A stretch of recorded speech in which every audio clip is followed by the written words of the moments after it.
All right, we are back. We are back, starting with number 3. Okay, we're going to dial it in on number 3. Okay, you're given find the formula for the nth term of the arithmetic sequence with our third term being 15, our ninth term being -9. All right, so I know this first. I know that if it's arithmetic, the nth term is defined like this. So I would need to figure out what my common difference is, and I need to figure out what my first term is. Well, remember, when we're given the third term in 15, all of these points can be written as n, n, comma,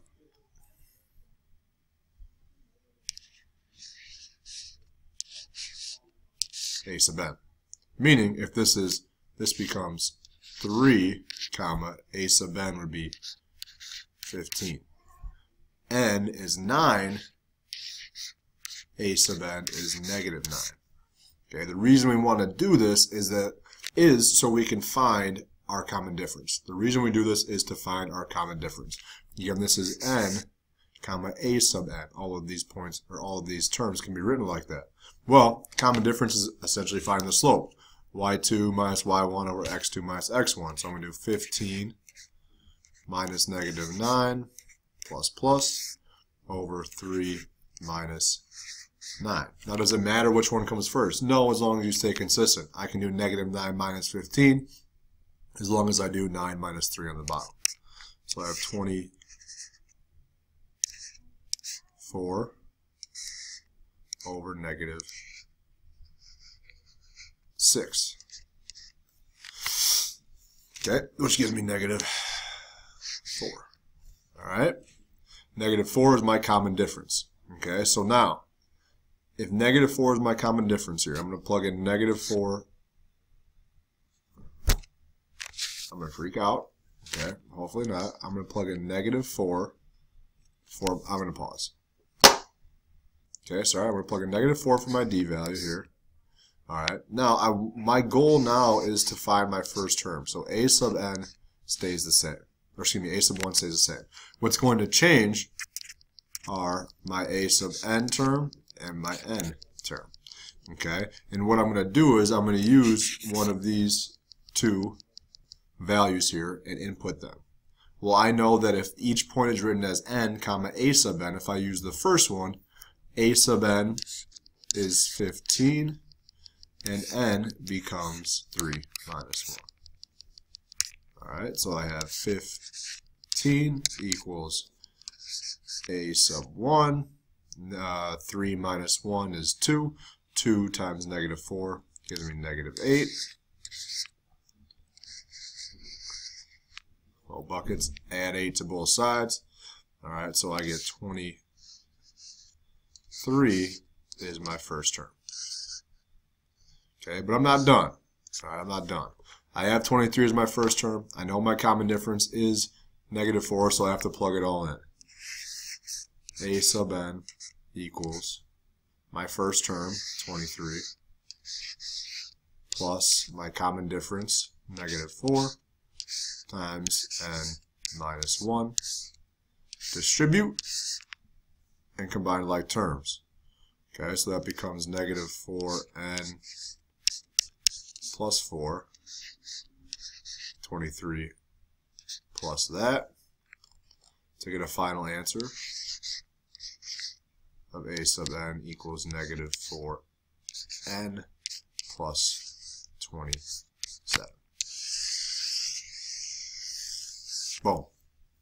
That's that. All right. Here we go. Number 4. Find the formula for the nth term of the geometric sequence of a sub 4 is 5 and the common ratio is 2. Then find the 16th term.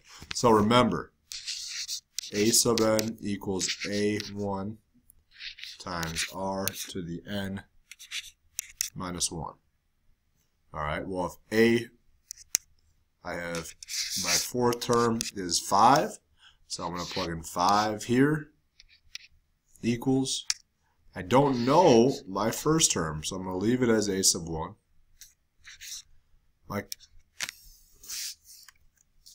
My common ratio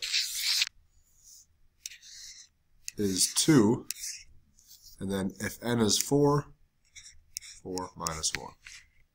Well, sorry.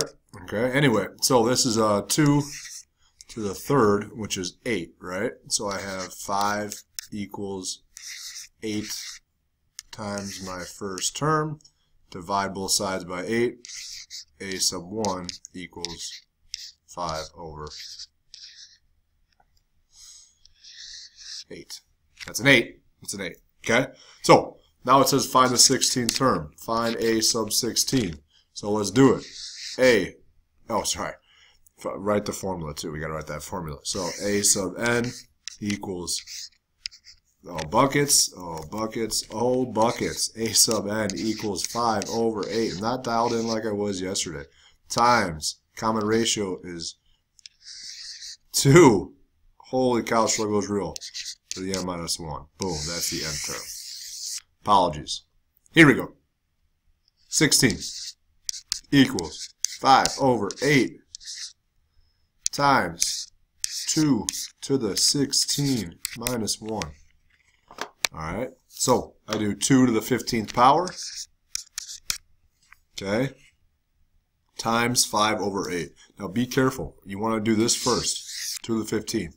Then do times 5 divided by 8, or you can do 5 over 8 in parentheses when you're doing your calculator.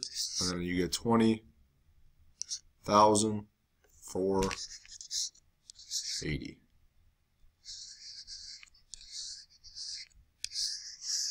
Alright, and that's a 16. Boom. Number 5. I feel alive. Here we go. Let's dial it in. Okay, how about it? Let's have some fun. So, simplify each expression. 5 factorial times 3 factorial. Remember these factorials. It's 5 factorial is 5 times 4 times 3 times 2 times 1. That's what a factorial means. All right. You don't need to write that down. But anyway, let's go here. So I want to start with my biggest factorial. Okay, the biggest one is 8. And 8 is in my denominator. So what I'm going to do is I'm going to expand my largest factorial until I see a repetition, until I see something that can be canceled out. So I'm going to go 8 times 7 times 6 times 5. And I could write 5 times 4 times 3 times 2 times 1, but that is 5 factorial. So I'm going to write it as 5 factorial. And what's going to happen is these 5 factorials are going to cancel out. And I'm going to be left with 3 factorial over 8 times 7 times 6. 3 factorial is just 3 times 2 times 1, so 6. 8 times 7 times 6 is 336. Simplify that fraction. 1 over 56. Gets. Oh, of course. There we go. 1 over 56. There it is. Okay. These ones are a little bit more confusing, but really they're not that bad. They're not that bad. Don't be intimidated by the variables. All right. So you want to think to yourself, okay, which one's higher? Is n plus 1 or n minus 1 going to be a higher number? Well, n plus 1 will be higher since I'm adding. So I want to expand out this factorial. Excuse me. So n plus 1. So if I n plus 1 factorial is n plus 1 times n plus 0, right? But what is n plus 0? N plus 0 is just n. So I'm going to write times n minus 1. Now I could keep going, but I need to recognize, holy buckets, there's an n minus 1 factorial in my denominator. So I stop there. These cancel out. So I have n times n plus 1, and then distribute the n to get n squared plus n. And is that your final answer? Yes, it is, and it's pretty cool. Pretty neat. Wow. Here we go. Okay. Find each limit. All right, remember limits at infinity. Okay, if I'm trying to evaluate a limit that goes to infinity, that means we're talking about our end behavior. That means we're trying to figure out if it's top heavy, bottom heavy, or even heavy. Okay. Remember, if it's top heavy, that means there's going to be a slant asymptote, and I'm going to have to use synthetic division. If it's bottom heavy, it's y equals 0. And if it's even heavy, it's the leading coefficient over the leading coefficient, or y equals that. Okay? So, this one here, 9x plus 3 over 5x plus 46. The degree on the top is 1, the degree on the bottom is 1, which means I have an even heavy expression here. So all I need to do, my horizontal asymptote would be y equals leading coefficient of 9 over leading coefficient of 5. I apologize for that lackluster circle. Come on. Oh. You are just going to have to battle through it. I'm not rewriting that. Okay? So now, let's look at this one. Okay? I have x plus 6x, so really that should be 7x. Okay? Or it could be, maybe it should have been x squared plus 6x. Either way, this is bottom heavy because I have x cubed on the bottom. So if it's bottom heavy, remember it's just y equals 0. That one was easy. That one's easy. Now I can't remember if the answer key had y equals 9 over 5 or just 9 over 5. If it's just 9 over 5, then write 9 over 5, or it's just 0, just write 0. Okay. Alright, so now evaluate the limit as x approaches 5 of this here. Okay, first thing I want to do is plug it in. Direct substitution. 5 minus 5 over 5 squared minus 25. Well, I get 0 over 0, which means I need to keep going. So I want to factor and cancel. X minus 5 over x minus 5 times x plus 5. The x minus 5's cancel out. So I have 1 over x plus 5. And then I use direct substitution to get 1/10. Okay. Next one here. Direct substitution, square root of 81 minus 9 over 81 minus 81. Well, hopefully realize this is 0 over 0, and we're going to have to keep going. Well, here's the problem. Now, how do I keep going? Well, if I have a square root on the top, the square root is my problem. The square root is my issue, right?